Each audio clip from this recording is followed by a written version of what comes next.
Hey YouTube, Evil Twin X here with a different type of episode. I'm not going to be fabricating anything out of metal today, but what I do have is a big brown box from Bob over at Bison Mobile Workshop.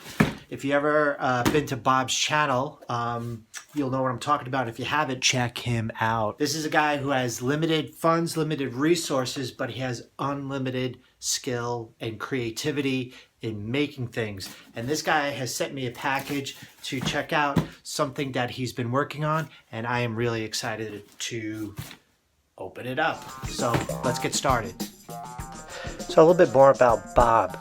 He built this pretty awesome workshop that's out of a mobile camper of all things. I guess it's why I called it the Bison Mobile Workshop, but his channel is known as the Bison Workshop. It's a pretty cool setup.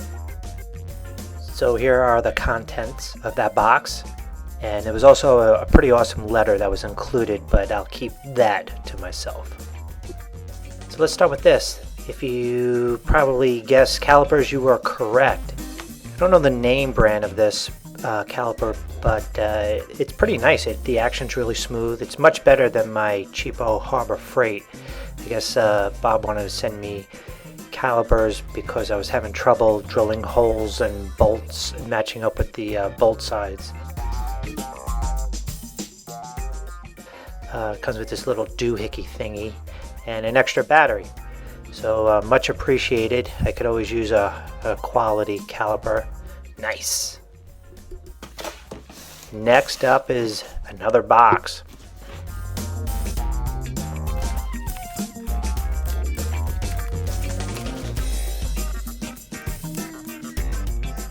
So a bunch of us YouTubers who watch each other's channels have an ongoing joke about painting things pink. Not sure how it started, and if you haven't guessed, it is a nice old oil can. I've made comments on Bob's channel about some of the oil cans he has, saying that I could probably use one. And, well, he sent me one. Well, the paint job's pretty awesome. Sort of an abstract, outdoorsy scene. Yeah, I know it's pink, but I'm going to call it a safety pink. In any case, I think it's cool. And best of all, it's personalized. And here is the star of this show. What we have is a nice holder with some metal objects on the inside. It's this really nicely constructed wooden box, handcrafted by Bob. Really nice. Cool cover. Look at that. And these are 100% handcrafted, made in the USA by Bob dial indicator holders. But they're not just any type of dial indicator holders. They're made to go into your tool holder on a lathe. And the quality is really nice. Man, I would think these were manufactured. I think he did some gun bluing on it. If you would have told me these were Starrett, I would believe it.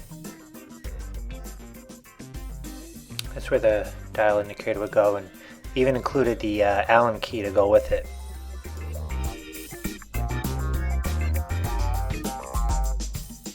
So I do have your standard dial indicator holder. It's the magnetic kind. But I find it very problematic. It's hard to use. It's not as articulated, and it could be because it's a cheapo version and I'm just not experienced. Here, look, I can't even turn it because it interferes with the dial, and I just kind of like pulled my hair out of my head sometimes when I'm trying to use this. It's always flippy floppy and just a pain in the butt.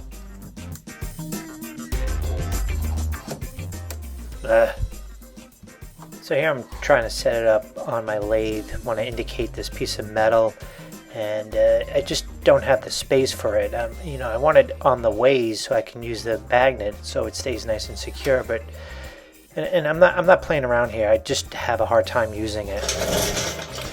Well, with these two brackets, you have a couple of ways of setting up your dial indicator, and I'll show you the two that I found that would be the most helpful for me. So I'm going to start with the L bracket first.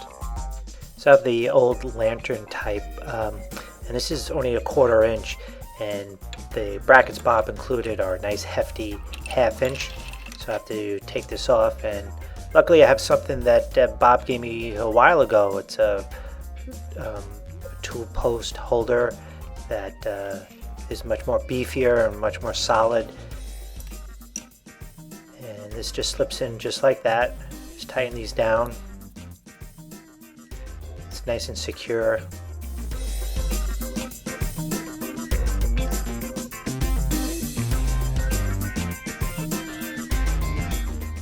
And that's it.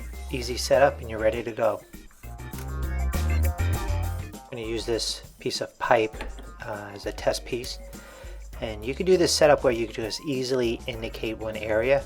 But the beauty of this indicator used in your tool post is now you can set your indicator and indicate the entire length of the pipe as opposed to one specific spot.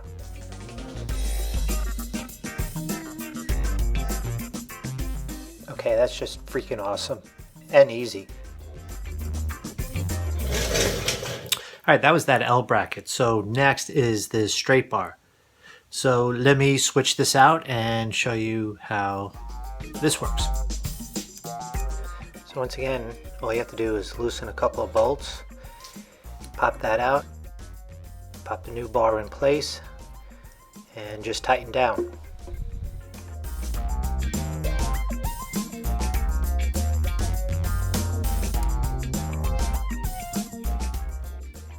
So I couldn't find any stock wide enough, so I'm just going to use this Trader Joe's whole kernel can of corn for our test piece. What's great about this setup is now you can indicate the face of something. Once again, you just put your indicator right up there, put it to 0, and now you can easily indicate the face of your project. Super easy, super simple. Look at that. Even I can do it. My review of these, or I'm going to give these a big thumbs up. For a beginner such as myself, having this simple setup is a lot friendlier than dealing with one of your traditional dial indicator setups. And this has its place, but it's flimsy, and you saw it's just problematic for me. And look, it could be the quality of this, it could be I'm just really new, but to me less is more, and what Bob created is spot on. So the quality's there, the usage is there. You might ask yourself, well, why would I buy some of this? I can just make it myself. Well, it's a good question, but why do we buy tools? We can make all our tools ourselves. Sometimes you just want to have what you need on hand so you can start getting the job done. So go check out Bob's channel. He is under Bison Mobile Workshop. You won't be disappointed. Yeah, order up a set of these. Tell him Evil Twin X sent you. Thanks for watching. Thanks for sticking around. And Evil Twin X signing off.